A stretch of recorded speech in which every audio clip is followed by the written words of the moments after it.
Clyro has a brand new record coming out September the 26th. Please welcome Mr. Simon Neil. Good morning. Good morning. How are you, sir?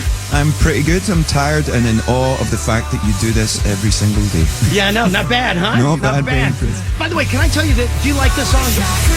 Yeah, I do. I've got a soft spot for this one. Did it come out? I'm being serious. Did it come out better? Like when you wrote this, did you think it would be this good? This song is so goddamn good. Thank you. No, it really is. You hope that magic happens when you enter the studio. You know, when you write this song, you have this hope it's going to be as good as Back in Black or something like that.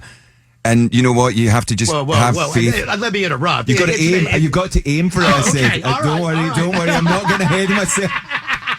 Yeah, we wrote the new Bohemian Rhapsody. No, you got to aim for the stars, Elliot. You got to aim for the stars. But yeah, when you're in the studio recording, it's kind of like there's mystery to it and a bit of magic to it. But I'm very happy with how the record came out. And I agree. The whole record is great. It really is. I really, really like it.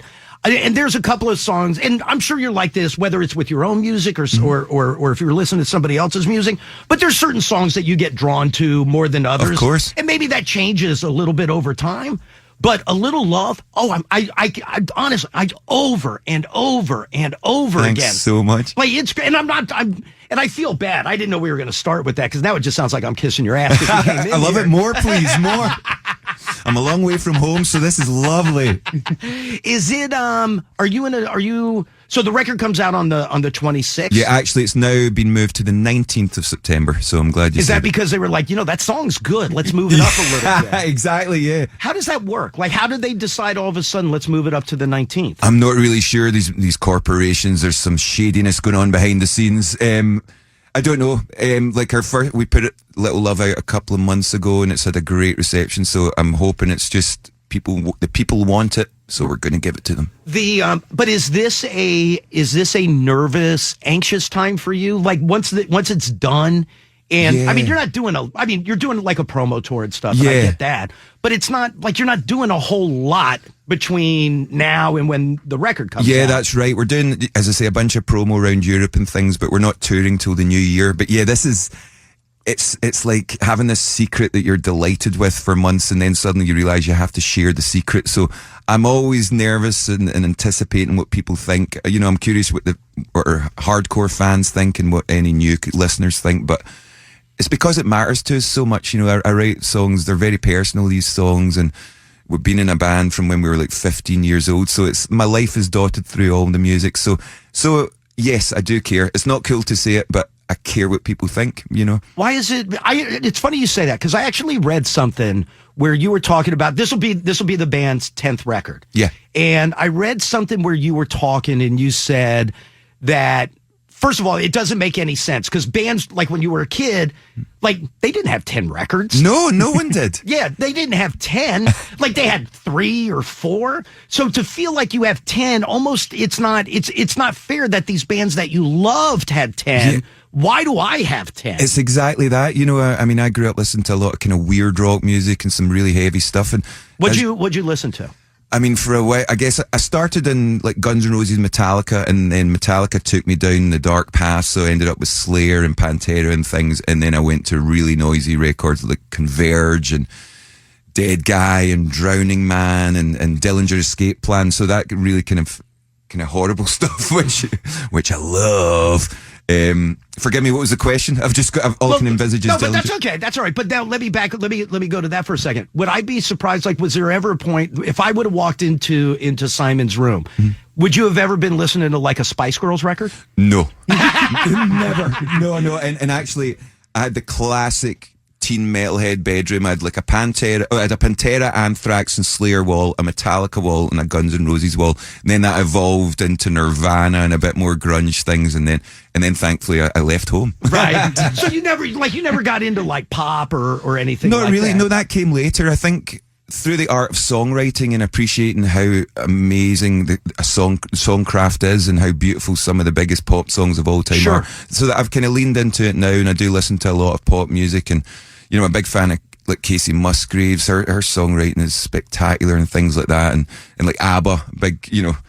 It's unlikely that anyone would think they influence our band, but some of the most sophisticated songwriting going, and that's the thing. A lot of pop music, from the surface, growing up as a genre kid, where I just liked it if it was loud. I didn't realise how kind of progressive and nuanced a lot of the pop music was. And actually, when you sit down and try and play a Beach Boys song or something, you're like, oh my God, it's very sophisticated, almost like classical music. So yeah, I've learned a lot from pop music over the years as well. Have you ever tried to play a Beach Boys song? Yeah, actually, you're holding a guitar. I know, actually, it's not in the right tuning, Elliot. Yeah, I did. We did an MTV Unplugged show a few years ago, and obviously you do a cover for that, and we tempted fate. I played a cover of God Only Knows, which again, it's rarefied air, that's sacred turf, and I know I'm pushing my luck when we did that, but that song's so important to me. I remember listening to it with my mum, God rest her soul, when I was a teenager. It was my first dance with my wife when we get married. I have the lyrics tattooed on me. So when MTV asked us to play that show, there was only one song I wanted to cover, and I think I did an all right version of it. No one can touch Brian and Dennis and Carl, but I did okay. And just to be fair, every song lyric that has ever been written based on the number of tattoos you have is somewhere on your body. It is somewhere on there. If you've released it, I've got it in my body. You probably find a Spice Girls lyric on there somewhere as well. No, but what I was going to say is, so going back to this being the 10th record, and you saying like bands I grew up with, they didn't get 10 records, they didn't have 10 records. But the other thing that you said that I thought was interesting is you don't like saying that you're in a big band. That it bothers you to say like you don't, for whatever reason, you're like, it's not like it doesn't feel cool to say. I think it's because I'm a 90s kid. I grew up, Nirvana and all those bands were big for me in the 90s, and the concept of a sellout was quite prevalent, as I'm sure you remember. Sure. Now it seems very antiquated to think that, but we still have that kind of punk rock mentality, which is if you're too popular, then it means you're not very good. Right. Yeah. And if you're too popular, it means everybody likes you. Yeah. I mean, now you can hear the mentality behind that and go, well, what a stupid thing. It's and it really, it did the opposite of broaden our horizons. It really limited our outlook. And as obviously I've grown older, I've realized what a ridiculous perspective that is to have and to hold, because the amazing thing is now as well, a great song can just reach everyone so quickly. And I think music is it's the most beautiful art form. It's one of the most personal ones, but it's also one of the most universal. Everyone can have a soul, an individual experience with their favorite songs, or you can have a group experience. You've got the live thing, and that's why music's so special. But yeah, it feels a bit naive to have said that now. And also, I have high ambitions for my music. I'm like, I want as many people to hear it as possible. I'm really proud of the body of work we've created, and actually to be. I mean, we were three friends in high school. We started this band when we were 15, and we started with all this kind of really idealistic kind of rules, and I'm glad we've shed them. Because music's meant to be shared. It's meant to be a beautiful thing, and it is a beautiful thing. When you guys were 15 and you started the band, were you the first one to, like you said, when you were 15, like you were done, you got out? Like, was it all three of you that kind of just all got out together at 15? Yeah, we all played together. I mean, I'd played violin for a few years before that, so I knew I was into my music. But as soon as I picked up my guitar, it was like Ben, our drummer. I was like, right, you need to get some drums, man. and then Ben's twin James was he would always hang around while me and Ben would play Nirvana songs and things. We weren't good enough to play Guns N' Roses or Metallica, but we could play Nirvana. And so James would Dave always... Grohl says thanks. Yeah, no offense, Dave, no offense. And then James would hang around, and then he just suddenly picked up a guitar as well. And so it's the most organic way to play music. And I'm very grateful, because see, when things get complicated and the stresses of being in a band, because the life it's a wild and a weird life, and we're lucky to have done it for 20 years, but those moments where things get too much, it's really nice that we can sit and talk to each other as friends still. And that's why we've survived. There's very few bands out there that have the same original members. And I think if it wasn't for our close friendship, then we could perhaps have followed some of those stories, When you were 15, and that's unfair, not like when you first started, but when you guys were like, maybe we can do this. Yeah. And we're past playing other bands' music. Yeah. Did at any point did you think it would be I mean, I know that it sounds dumb because we talked about nobody gets 10 records, but did you ever think it would get to this? No, I think it's worked to our benefit that we really try and live in as in the moment as possible. So every record we pour everything into, and we don't envisage how our career in inverted commas is going to go. And I think that's actually fed well into the music and into our motivation. But I mean, even our very first show when we were 15 and we left school to go and play, we skipped school to go and play our first show. Did you really? Yeah, we like half of our set was our original songs. So that's, I mean, it's very arrogant for 15-year-old kids. Better be good. Yeah, well, I mean, I'll leave it to you to decide whether they were good or not. But it was always about making our own music. You know, we always wanted to find our own kind of pathway and our own our own path in the music world. And because we didn't have any friends that played music or were in bands, our naivety served us well. You know, because we played live around our local area for a couple of years, and then we got some label interest locally.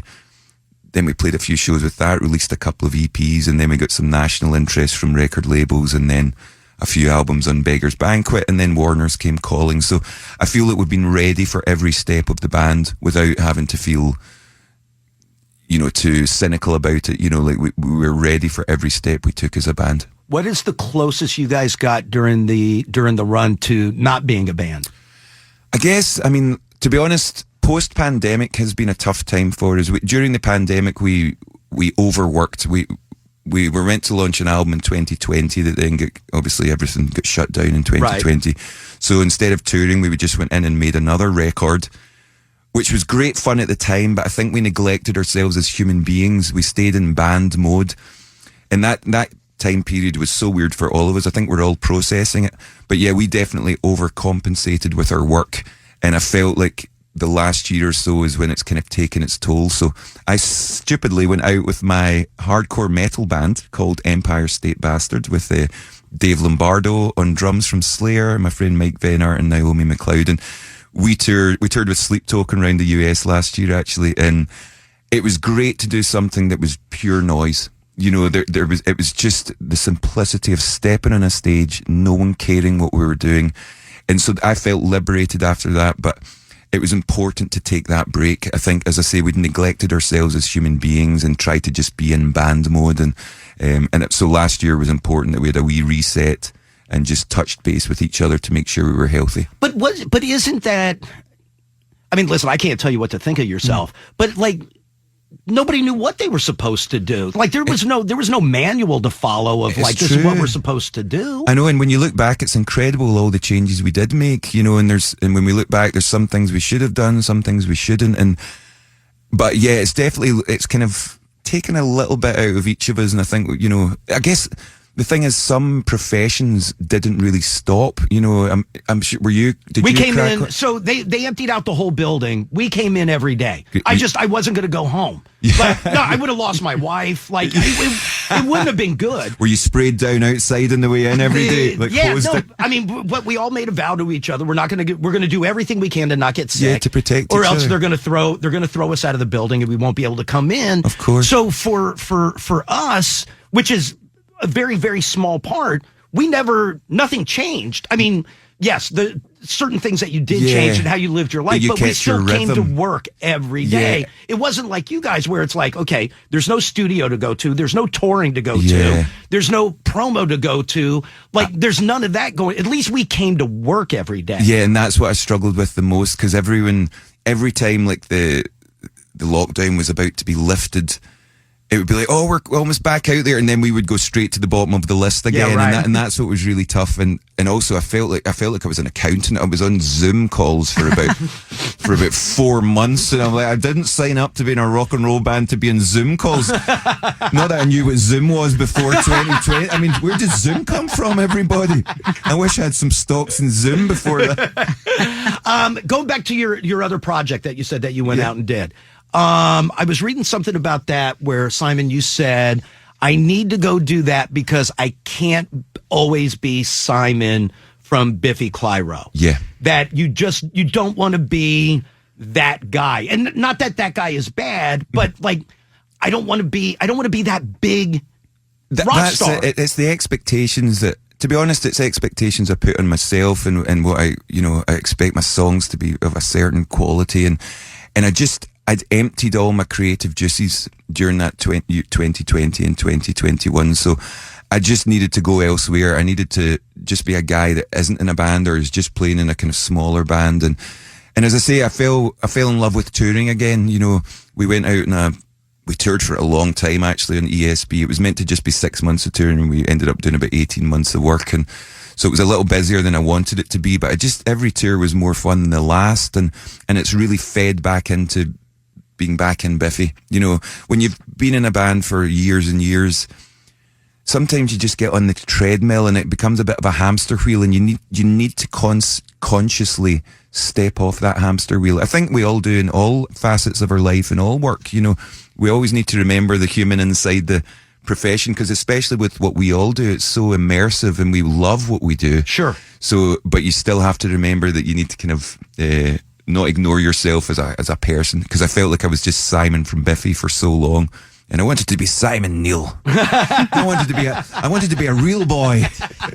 Are you, and don't be mad at me, but are you uncomfortable with success? Not anymore. Not anymore. Did you used to be? Yeah, I think so. It's probably a Scottish perspective as well. Scottish people are quite cynical. We're supportive of each other, but you should never get too big for your boots.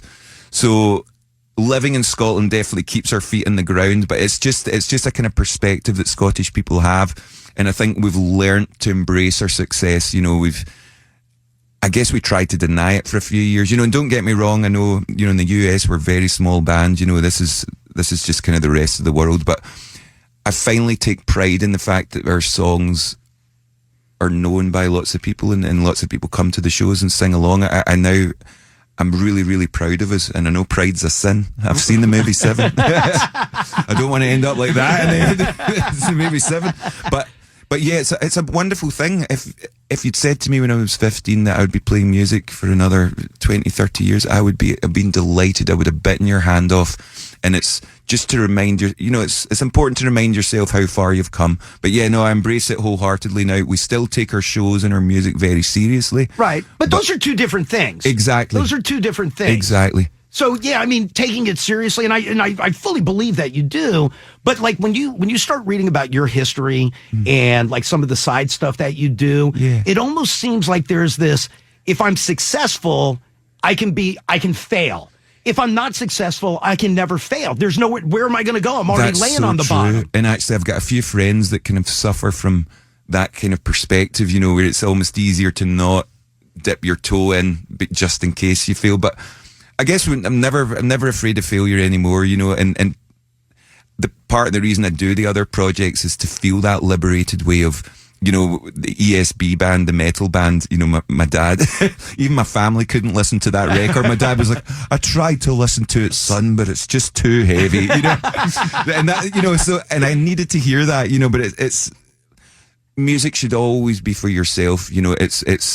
It sounds like such a cliche, but see, when people take to your music, it's a wonderful thing. But you've got to write for yourself, because the fact of the matter is I write songs when I'm at home by myself in my studio.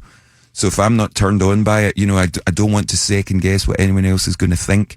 And being this long into our career, I think I have faith in our taste and what we know what our band should be. So yeah, it's always just getting that refueling every few years, you know. So let's go back to how we started A Little Love. Where did you just write that at home in your studio? Yeah, so I would come home in between touring with ESB, and I'm saying ESB so that I don't say the B word. You can say bastard. Okay, yeah. In between Empire State Bastard shows, I would come home, and everyone that I knew was expecting me to write these really heavy songs, and actually I'd go home and sit in the piano and write these kind of bright and breezy big chorus songs, you know. And I think it was a reaction to the more intense stuff with ESB. But Little Love was one of the first songs that I knew was going to make the record. I started it in the piano, and it sounded like something from the West End or Broadway, and obviously we took it a little bit closer to the rock world. But I really liked the fact that I didn't know where the song sat. It wasn't just a straight up rock song. It was like how are we going to record this? You know, as you said, when we started listening, I didn't know it was going to end up sounding exactly like that. Right. But it's ended up in a beautiful place that I couldn't ever have imagined. So I envisaged it like with showgirls and everything, you know, that way, a cast of thousands. And then I remembered I was in a 3-piece rock band. I'm like, damn it. Do you then you did the video for the song? Yep. Which is really the video's really good. Thanks. Did man. you guys drop each other at all? Yes. Yes, it was there's a couple of scenes where, like, I don't even know how you guys are holding each other, but there's a couple where they get to you and you're like, oh. Yeah, you can. It's real strange. Yeah, we did. It's like a stress tests and stress holds and trust falls in the video for A Little Love. And yeah, what you see, the strain you see is real. We did that for about 10 hours that day, and dear God, every position we held was for the full duration of the song, and it was we didn't want to fake it. You know, that way we talked about it in advance, going, should we try and look cool and sexy while we're holding each other up, and we were like, that defeats the purpose of the video. So yeah, what you see is very real, and in fact, for some reason, I'm drawn to being tortured during our videos. We just shot a video the other day for one of our upcoming singles, and we're in space, and I was on this harness for hours that was just compressing my stomach. I had to sing along and pretend like I was free and easy in space while I was basically being tortured. And so the next video is going to be us sitting next to a pool, like Club Tropicana. I promise I won't wear my budgie smugglers, but you might. But we will be by a pool. Now, is your normal bathing suit what is it, budgie smuggler? Budgie smuggler, yeah. That's your norm? Oh, yeah, I'm sure, yeah. I wouldn't be a married man if that was my norm. I think my wife would have run a mile. All right, let me do this. Let me take a quick break. Futique comes out on the 19th. 19th of September. Very good. So let's take a quick break. More with Simon Neil from Biffy Clyro next. Elliot in the morning. It's Elliot in the morning. Simon Neil from Biffy Clyro is with us. Hey, can I ask you this about hunting season? Yeah. A little heavier than A Little Love. Yeah. But I was reading where you were talking about like channeling like old like Rage Against the Machine, yeah, and Black Sabbath and Metallica. Oh, sorry to interrupt. I was at the last Black Sabbath show. I was just going to ask you. So, I was just going to ask you that. Like, I know that you're a huge Sabbath guy. Yeah, absolutely. It was such an emotional day. You know, poor Ozzy, God rest his soul. But see, to be there and to see him, the willingness he had to be there and the battle he had to, you know, he was extraordinary that night, but you could see he was just desperate to get out that chair and really give his all. But it was one of the most, like, 50,000 people. Everyone had a tear in their eye. I was going to ask, did you cry? Yeah, it was really emotional when he first appeared, and the whole day was psychedelic because, I mean, one of the run of bands was Pantera into Tool into Slayer into Guns N' Roses into Metallica, and it was like, you know, my mind exploded. And that was before Ozzy came on, played a bunch of solo songs, and then Sabbath came on, and Sabbath played real slow, real dirgy. You know, it was just how you wanted it to be.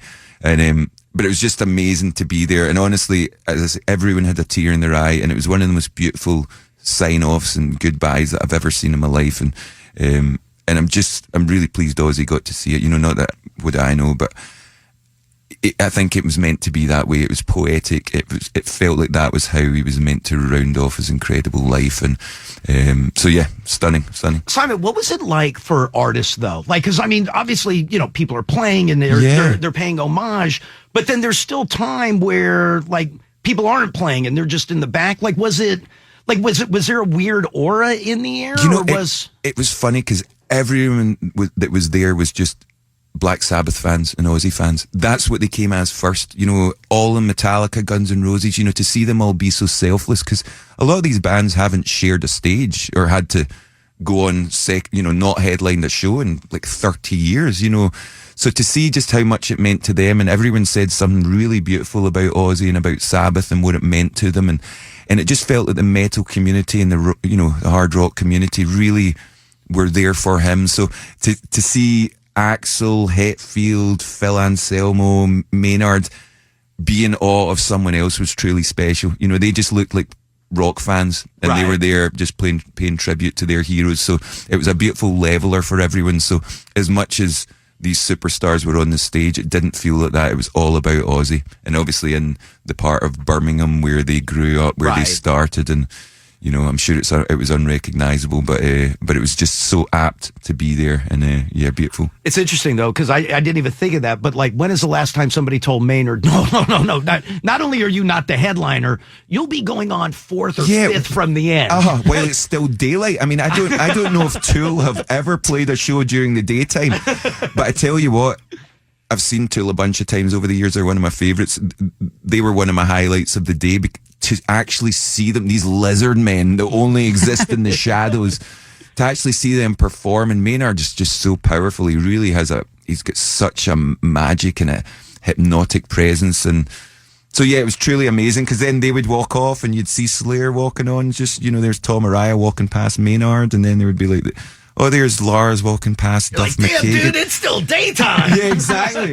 All my 90s, I mean, I'm a 90s kid, as I said, so my little brain was just exploding. The synapses were just exploding every 20 minutes. And that all happened within the space of 2 hours as well, you know.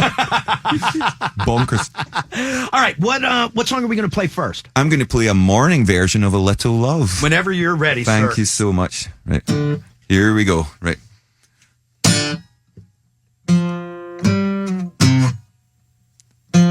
I can't divorce you. You put me through hell. What the spirits want, the spirits get. Oh well.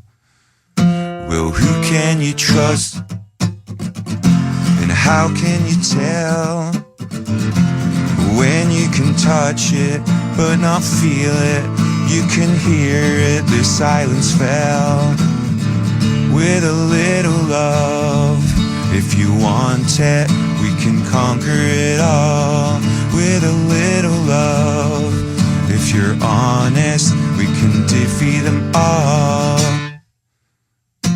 I need composure, you decompose. I guess I'm extraneous to this modern world you chose.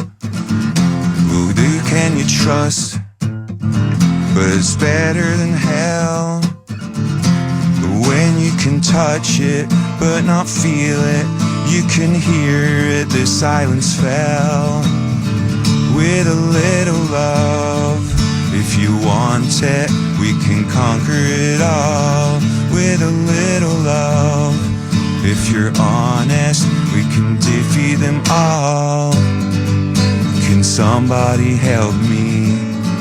Can't do this on my own. This time last year it all fell to pieces. Spill my heart, you declared it all meaningless. Can someone embrace me? Can this all be done? When I ask you, you swear that you mean it. Get me to grasp it and never release it. With a little love, just for everyone. I forgive all the things that you said, not the things that you've done. With a little love, just for everyone.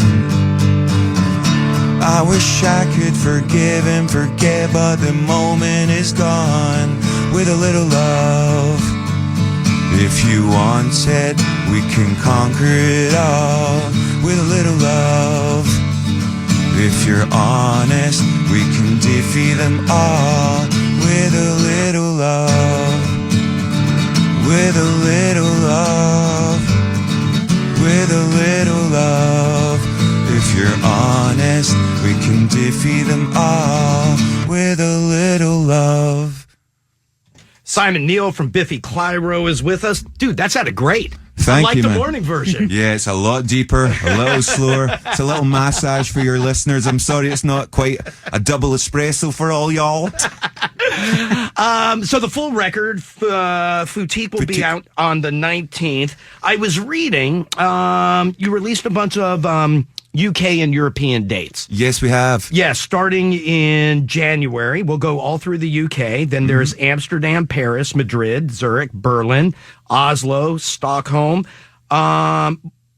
Where's Yeah, there's important places missing from that too. I feel like there's nothing that hops the water. We will, yeah, don't worry. We are putting our plan in place, Elliot, and we are going to be back in December to play a handful of shows, and then we're planning our spring tour. So next kind of April, May, March, tail end of March, April, May, we're doing a full nationwide tour. So you're definitely, because one of the first things people said was like, Jesus Christ, ask them when they're coming back. Yeah, I know. Hasn't been here in forever. It's a tough one.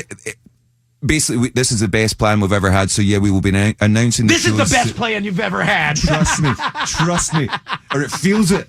Have I convinced everyone? Yeah, have I convinced everyone? Yeah, no, we're definitely, you're going to see lots of us. It's really important for us. We, you know, the people that care about our band over here matter to us a lot, and we're really keen to spread the word. America's just such an important place for me with my musical education, you know, and it means so much to the three of us. So whenever we tour here, we love it. We feel that we're making friends as the years have gone on. But yeah, you are definitely going to see us, and you're not going to want to miss it because we're badass. Forgive me. That must be that second double espresso talk. What is and listen, I know you've played a million shows in a million different cities. Is there anything about DC in the past that stands out? Do you have a good relationship with DC? Well, DC was a big deal for me because obviously Discord Records is from DC, Ian Mackay and Fugazi and everything. So that was a big deal for me in the 90s and that.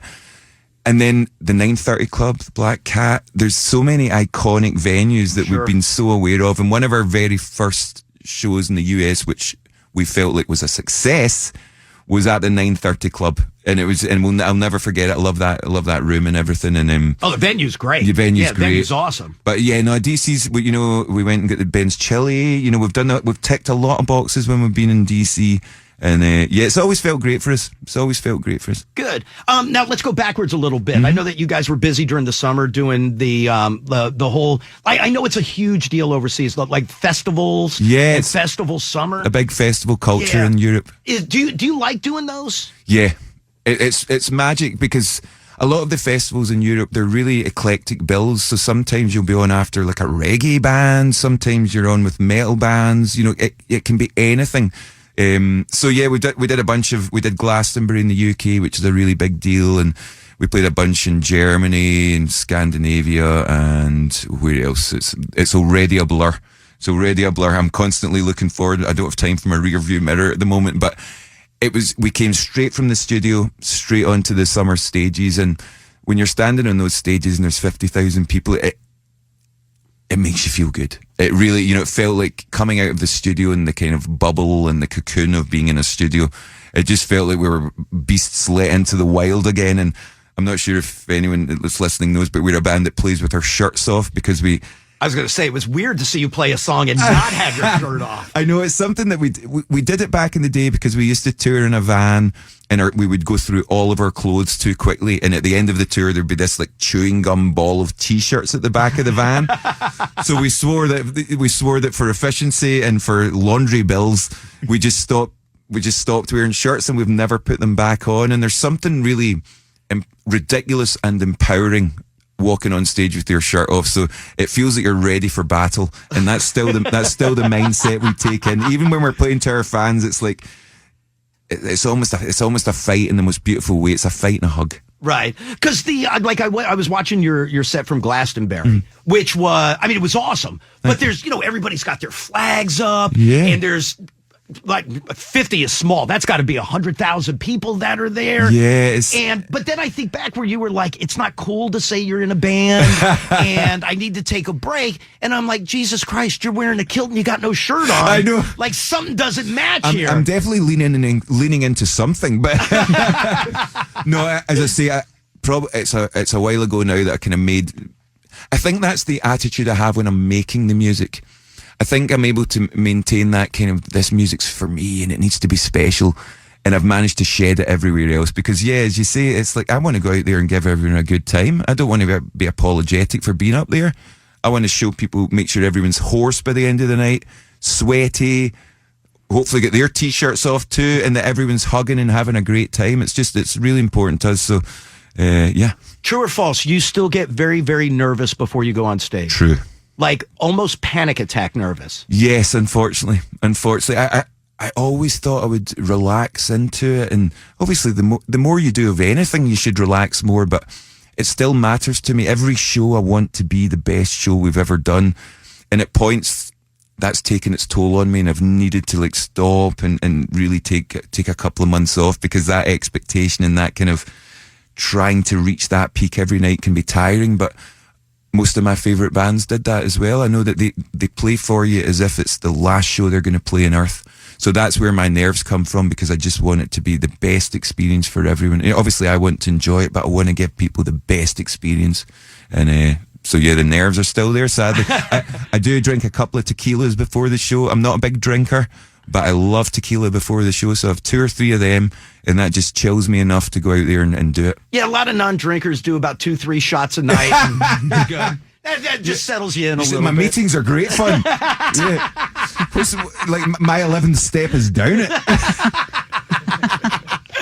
The themes of the record, Futique, which is looking forward. You'll correct me because I'm going to mess this up. So it's an eye on forward without forgetting the past? Yeah, basically I realise the title Futique is a combination of the words future antique. And you know that way you look back into old pictures and you think of like the last 5 years of your life or something, and you remember these wonderful moments, but sometimes they only seem wonderful afterwards. And I really just want to be as present as possible at the moment and enjoy my friends and my family and the shows and travelling and being here. I want to just enjoy every minute of it, and not only in the rear view mirror, because I feel like a lot of us are so constantly in forward motion that we forget to just take a breath and think, wow, this is a good moment, this is a nice moment. And I've been very guilty of that. So I'm wanting to celebrate the fact that myself, Ben and James have known each other from when we were 7. I've played music for years.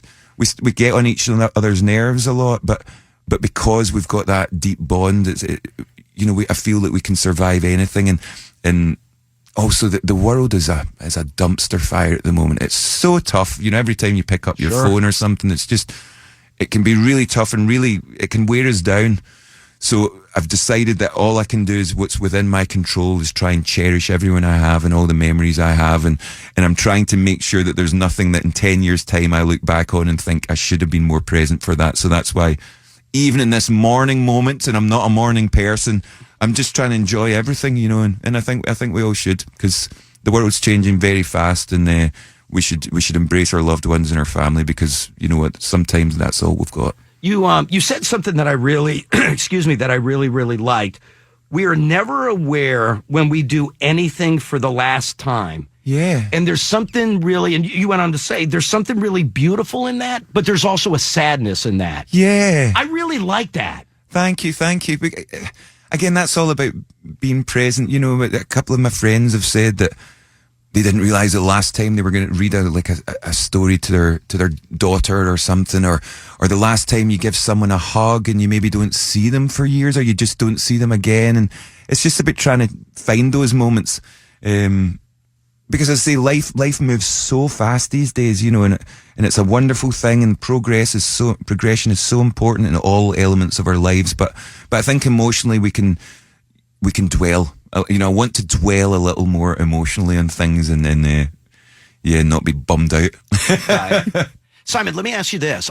You posted something a couple of weeks ago, and somebody had asked you about an experience that had changed your life. Yeah. What's the drowning story?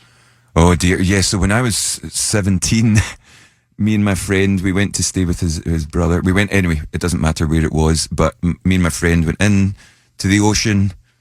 We swam around for about 20 minutes, had a great time, and then we kind of turned around and said, right, let's try and get back to the shore. And we were swimming for about 5 minutes, and then about 10 minutes, and we realised we were just getting pulled by the current further and further out.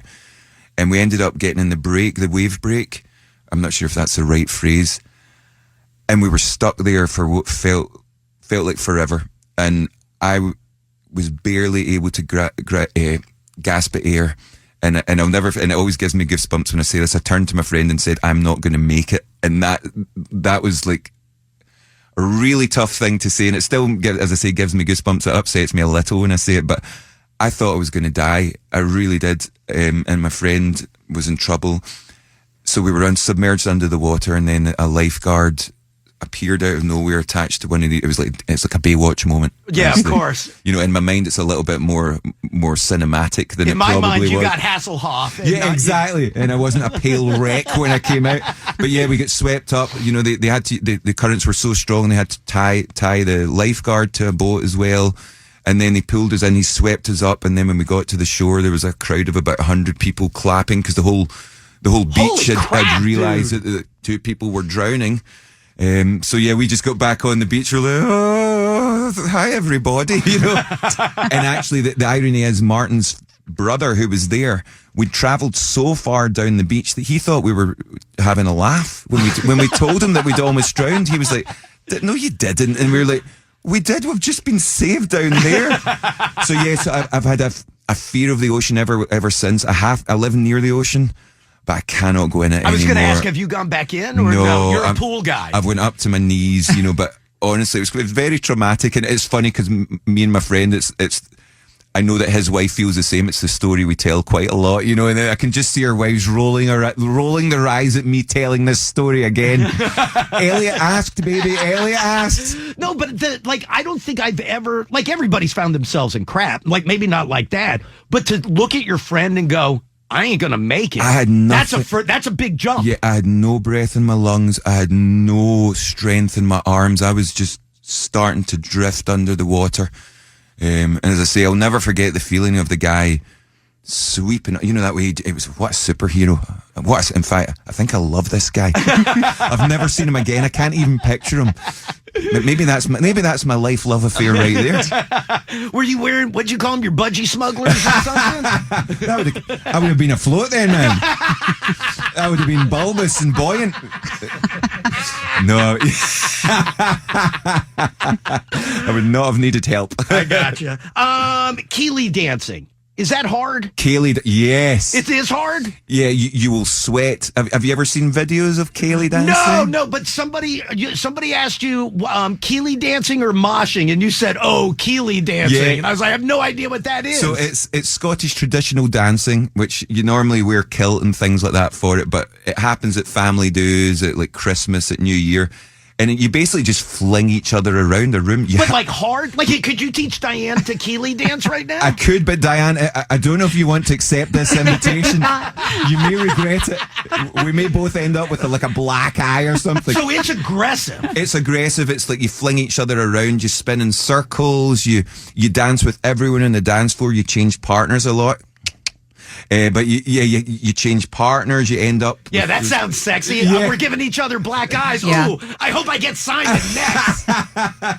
Yeah, I'm not doing it justice here. But if you can dance properly, it's a beautiful thing. But basically, once everyone has a few drinks, it turns into mayhem, and it can become as violent as a mosh pit. So, if I went to a show in Scotland, would I not see a pit break out? Would I see it all just be Keeley dancing? No. It's more rock shows. It's mosh pits. This is more of kind of slightly more formal affairs, I would say. You know, like weddings and things like that. I gotcha. So it's not. You won't walk down the street and see it. And if you walk up to a Scotsman and say, "Will you do a Keeley dance for me?" See what happens. All right, so we got through 2 songs on the record that are already out. Do you know which ones are coming next? Yeah, we're releasing a song. I'm not sure what the parlance says these days, like a grat track or something.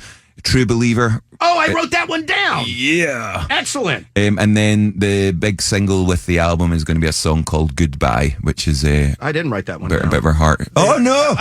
Phil, back to the drawing board. We've got Elliot has a plan. Hey, can I ask you something about the song True Believer, though? Of course. Towards the very end of the song, I don't know, it's maybe 20, 30 seconds before it ends. Is that a kid's xylophone? Yeah. Is it really? Absolutely. I nailed it.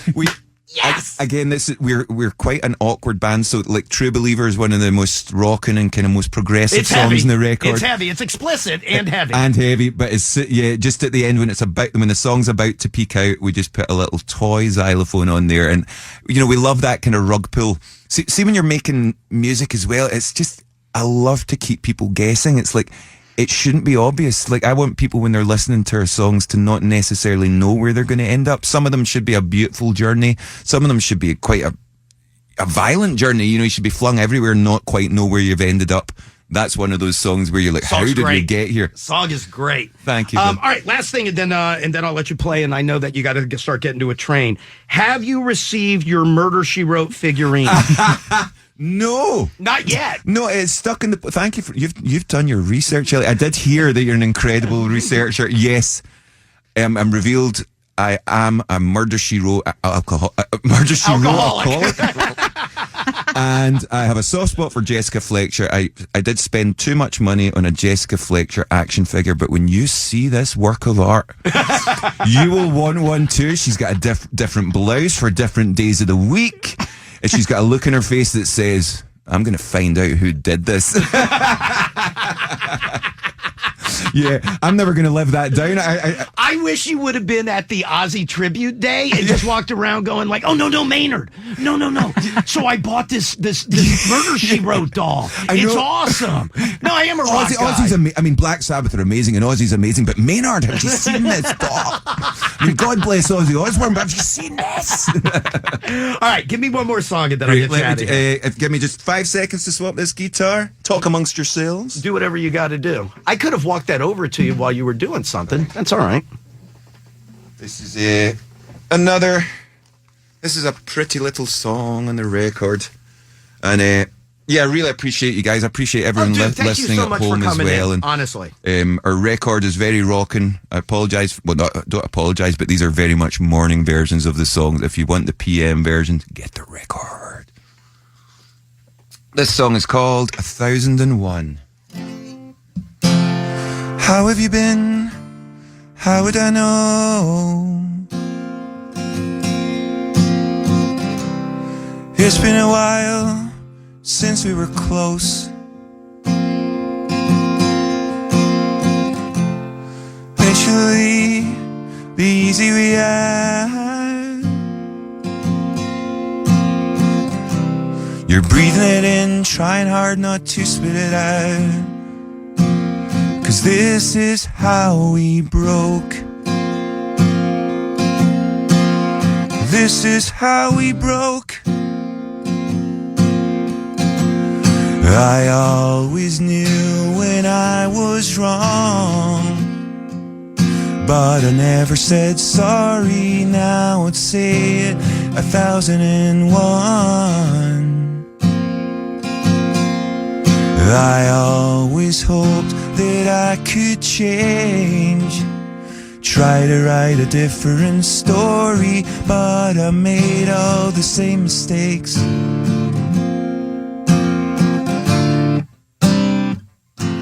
Where have you been? How have you grown? The way I behaved, I knew all along. Eventually, you're beginning to shine. You're breathing it in, trying hard not to spit it out. But this is how we broke. This is how we broke. I always knew when I was wrong, but I never said sorry. Now I'd say it 1001. I always hoped that I could change, try to write a different story, but I made all the same mistakes. If you had the chance again, would you let me show you what I've lost? I've shed the burden of memory. This time, the path ahead can be yours and mine. I hope we're walking side by side. I always knew when I was wrong, and I should have said sorry. Now I will say whatever you want. I always hoped to turn the page and start a brand new story, erase the mistakes and make the change. 'Cause this is how we grow. This is how we grow. Thank you very much. Futique will be out on September 19th, Biffy Clyro's newest record. Simon, thank you so much for coming in. Thank you, Elliot, so much, and the team. Really appreciate you guys it. a lot.